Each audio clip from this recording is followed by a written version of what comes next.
Ang Cebuana Twin mga Q na magaling mag-TikTok, kumanta, sumayaw, multi-talented mga Q ay ang makakasama ni Elias TV mamaya magpe-perform sa Dipolog City mga Q. Ayan po sila guys. So ayan, ang gagandang mga bata mga Q. So makakasama ni Elias TV mamaya.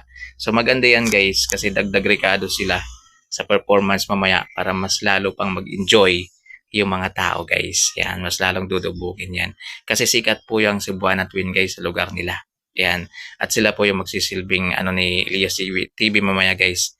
Yan, guest. Yan, o makakasama talaga. Yan, o proudly present Elias JTV and Cebuana Twin. Yan. Special guest. Ayan mga guest nila guys. So, may mga iba ring banda na tutugtog mamaya. At si Aliona. Ayan. So, makakasama nila mamaya. June 15, 2025, 6 p.m. Sunday, Cultural Center, Jean Luna Street, Estaca, Dipolog City. Ayan. Sa mga nagtatanong po, kasi nga, nakapunta na daw sila Elias TV ng Dipolog City dati. Ayan, ng mga nakaraan. Oh guys, ito na nga po yung pangalawa.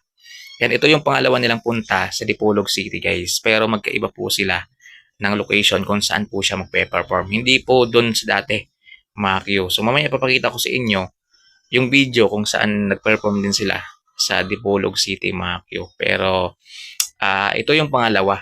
Yan. Yung mamayang gabi, yung pangalawang pagpunta nila sa Dipolog City mga Q.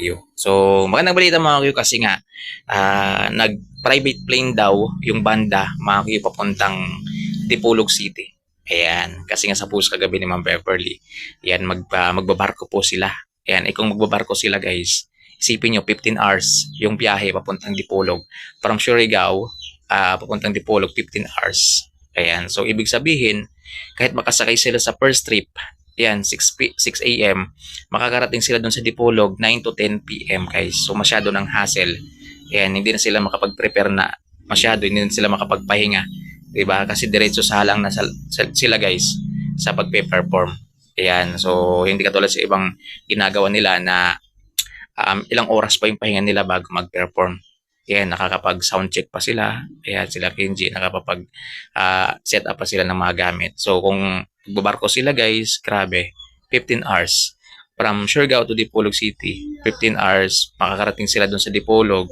Kung mabilis yung takbo ng barko guys, ay 9 p.m. to 10 p.m. Oh, pero kanina may nabasa akong post na nag-take daw sila ng private plane. Ayan, hindi maganda kung ganun. Ayan, hindi na masyadong pagod yung katawan ng mga banda talaga, ng mga member ng banda.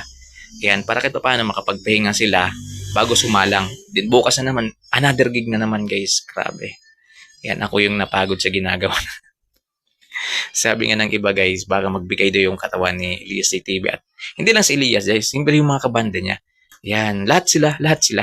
Kasi lahat sila nagpe-perform eh. Ayan, may isa lang na mawawala dyan guys. Apektado na talaga yung grupo. Ayan, kahit, for example, magkasakit yung gitarista, so apektado na talaga, may iba na talaga sa tunog. Diba? So, kaya ipagdasal natin na wala talagang mangyaring masama sa kanila guys. Mailayo sila sa sakit. So, ayun, sa Dipolog City mamaya, kasama nila yung Cebuana Twin. Ayan, at saka si Aliona. At marami pa, mga guest pa sila guys. Kaya sobrang ganda to. Mamaya yung performance na naman. Sana maraming makisaba ka dire. Mamaya para mas lalong mag-enjoy yung mga tao guys. Para sulit naman yung punta ni Elias TV. Ayan. So, enjoy po kayo dyan sa Dipolog City ha. Enjoy po kayo. So, itong papakita ko sa inyo, ito yung performance nila last na pagpunta nila ng Dipolog City. Pre, daghan na yung ako walang uyab diri sa Dipolog. Pre, ganong wala man na uyab nga, gwapo man itanan na diri. Siguro ang uban na uyab, pero sa karon nga panahon, gidinay lang. Shoutout sa mga walay uyab, ya! Musugot magkahangad kita na lang.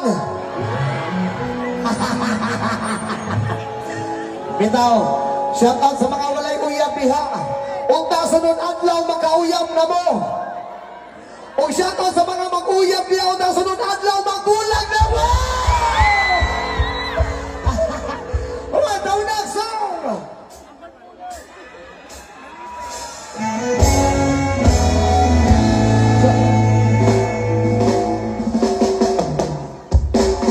I can tell by your eyes that you're probably been crying for